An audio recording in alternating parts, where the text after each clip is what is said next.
Welcome to All Theory, No Conspiracy. Don't forget to like, subscribe, click to receive notifications, and leave a comment.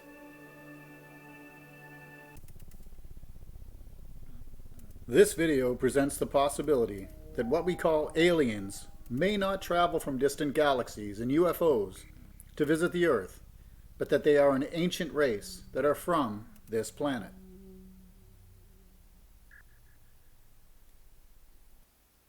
Are aliens and UFOs from Earth?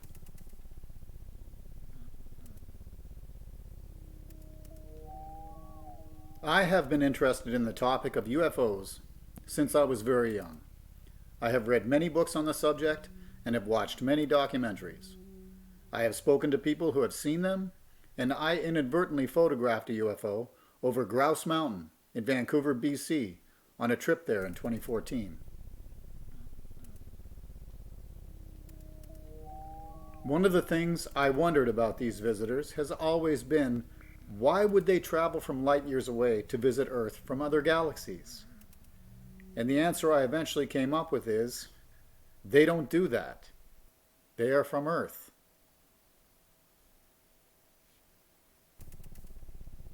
The biggest reason we believe they are from outer space is because that is what we are conditioned to believe.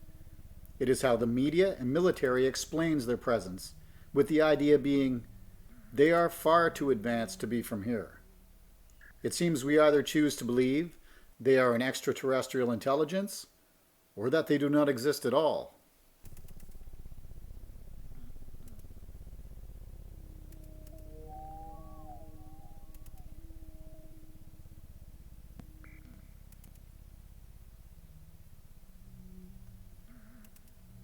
The Dogon Tribe in Africa has a history dating back thousands of years. Part of their history includes a direct interaction and relationship that they established approximately 8,000 years ago with amphibious creatures who told the Dogon that they came from the stars, specifically from Sirius B.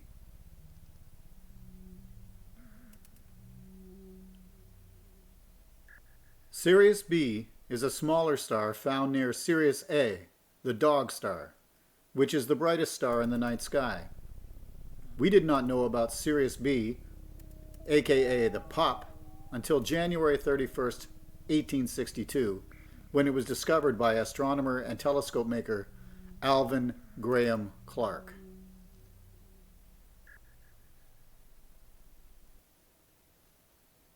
The Dogon knew of Sirius B for centuries prior to 1862. The Dogon say that these beings showed them how to build structures out of natural materials, and with such an advanced technique that these buildings have stayed intact for hundreds, if not thousands of years.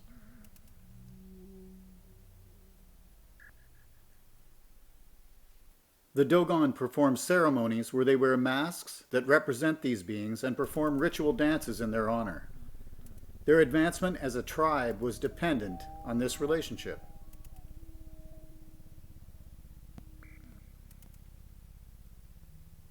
Bob Lazar is a man who in May 1989 gave an interview to reporter George Knapp, where he said that he was employed at Area 51 in Nevada. Lazar said that while working there, he read U.S. government briefing documents that described alien involvement in human affairs over the past 10,000 years.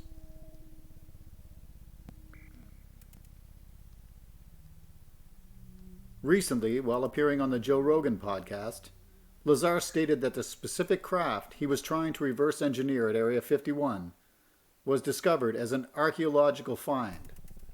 This implies that the craft is an artifact that had been buried on Earth for a substantial amount of time.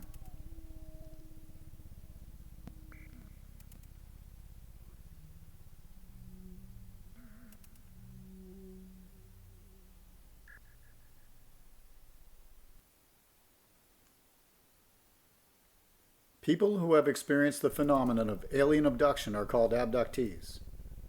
Some abductees claim that they have been part of a breeding program. Human farmers have long practiced selective breeding habits with livestock in what is known as animal husbandry. Similar?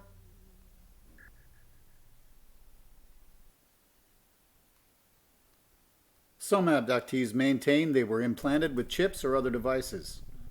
This seems like what researchers do with wild animals when they want to track migrations of animals or their eating habits. They tranquilize and tag the animals with a chip or device so the animal can be tracked and their habits studied.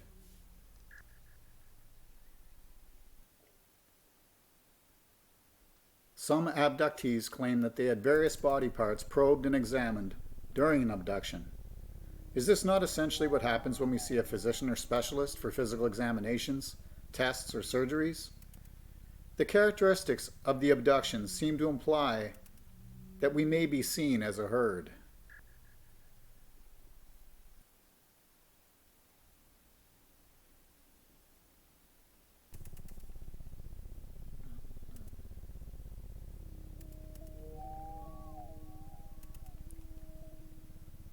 Cattle mutilations are far too prevalent and well documented to be dismissed.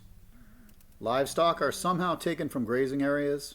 Body parts such as eyes, ears, tongues, internal organs, and genitalia are precisely removed by what appears to be cuts caused by lasers, which may also explain the simultaneous cauterization of the incisions.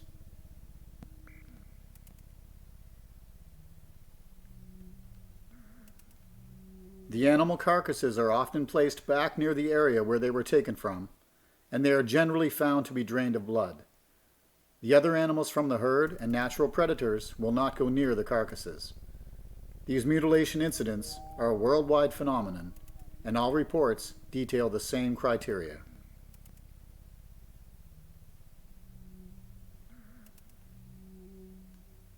If this was done by people for military or medical experiments or even some sacrificial reasons, it does not make sense that they would risk this type of activity or the significant criminal charges when they could simply buy or raise livestock for these purposes.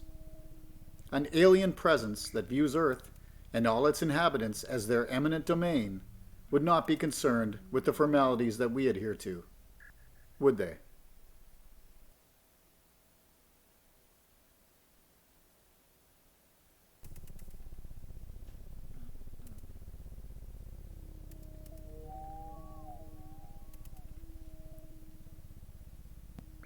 There is a theory that aliens are interdimensional beings, and I believe that this is close to the truth, but there is a different explanation.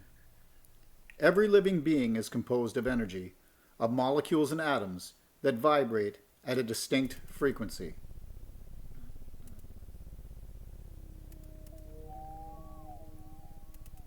Our ability to detect any object or being that exists beyond our vibrational frequency is limited. Think of an older radio dial that covers a broad range of radio frequencies. We can only tune in a small part of that frequency range.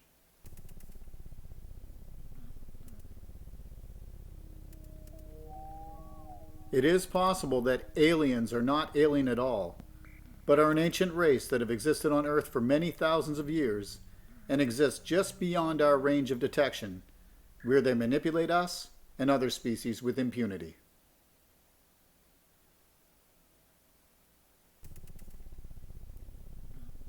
A being that is able to exist just outside of our range of detection and with a natural ability to cloak and camouflage itself from us could also be the source of things like hauntings and poltergeist activity.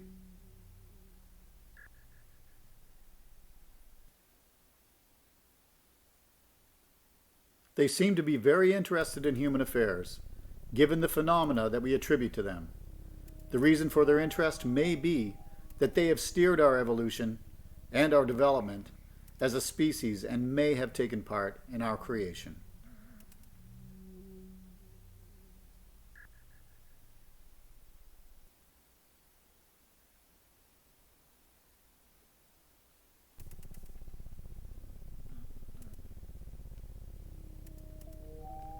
There are many places on Earth that they could be hidden, military bases being one of those places.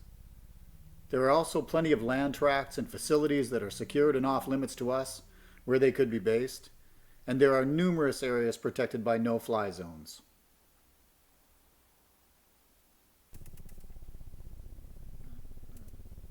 There are deep forests, large lakes and oceans, and mountain ranges. There is a lot we don't know about the Earth we live on, and in many cases, we are not allowed to know.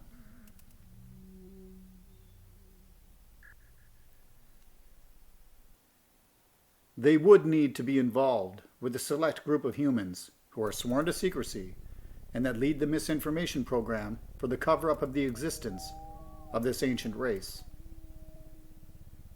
Wouldn't they?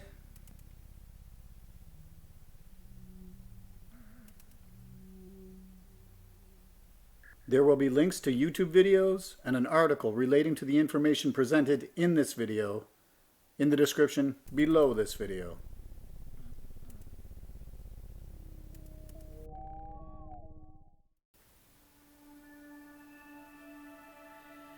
The end?